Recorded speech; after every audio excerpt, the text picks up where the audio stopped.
Okay, it's not Halloween. This is Brian. Some people know me as SJ Brian. Some people know me as Demo Digger.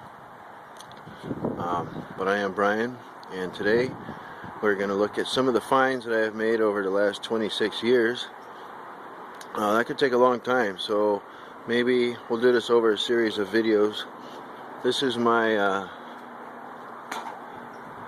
workshop. This is where all the cleaning goes on from all the various digs that I've been on. There's some stuff that I found last weekend.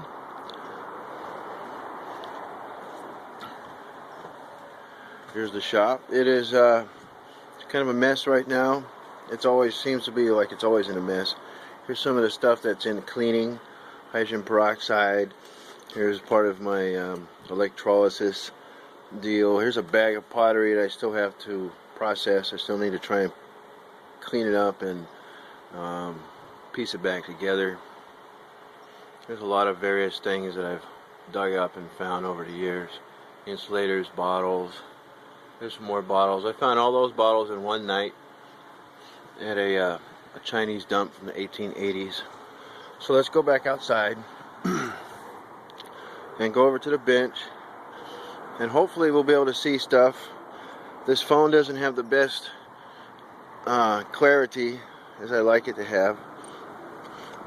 So what I've done is I put about a bunch of medals and watch fobs and things from over the years. Maybe if I do it from an angle. These are tokens. The majority of these came in a 3-month period where a 1906 earthquake dump used to exist. When San Francisco had their earthquake, Southern Pacific offered to haul away all the debris to help build some of their railroad properties. In the process, they brought all kinds of coins and tokens and everything you could imagine.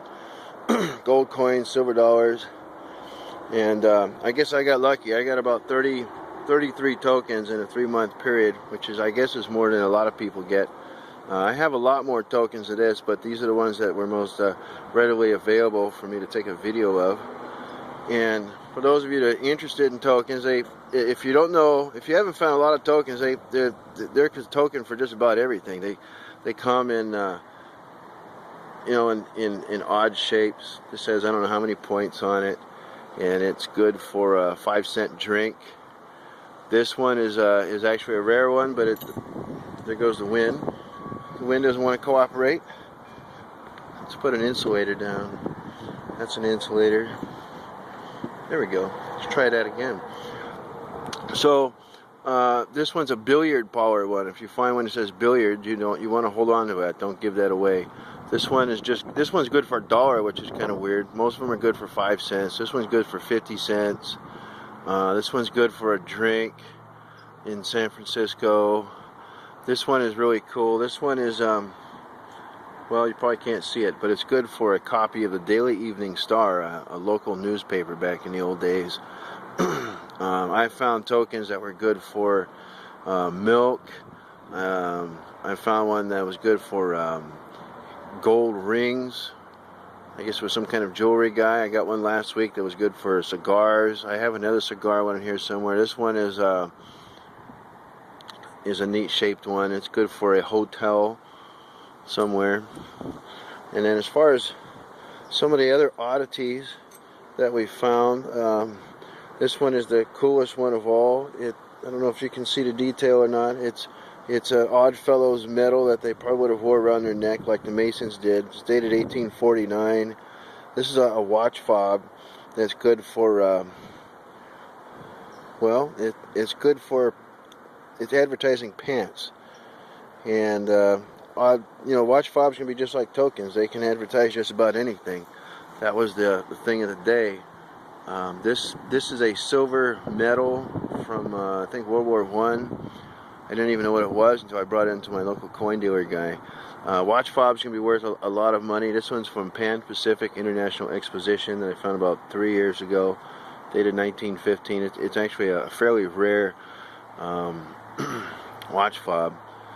This is some type of Canadian hat pin from the overseas railway construction company.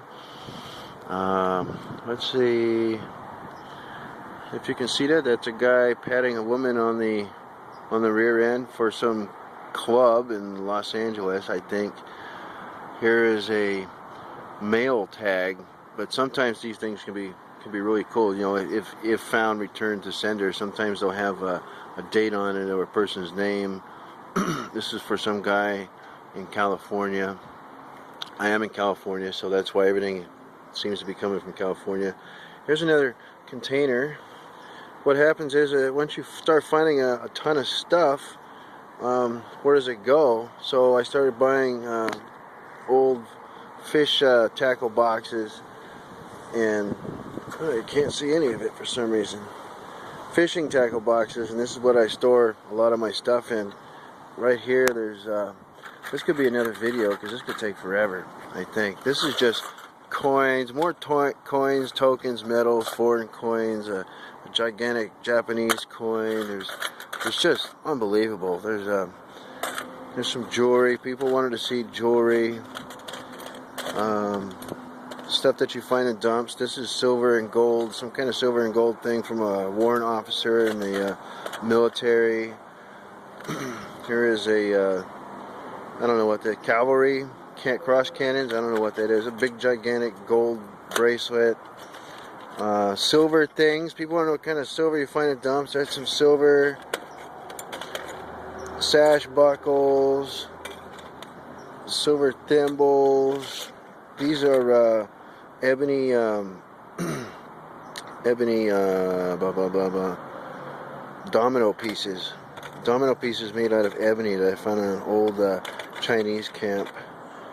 And then there's all kinds of stuff. And I'll have to make another video where I just lay all this out if anybody is interested in viewing it. I've got maybe 3 boxes like this that are just full of stuff, and I've also got a bunch of other stuff in my safe. So maybe another time. And if anybody's interested in, well, I don't know. If anybody's interested in seeing a particular type of item, or if they're wondering if I have a particular type of item, maybe you'll let me know either through YouTube or through the forums. So that's it.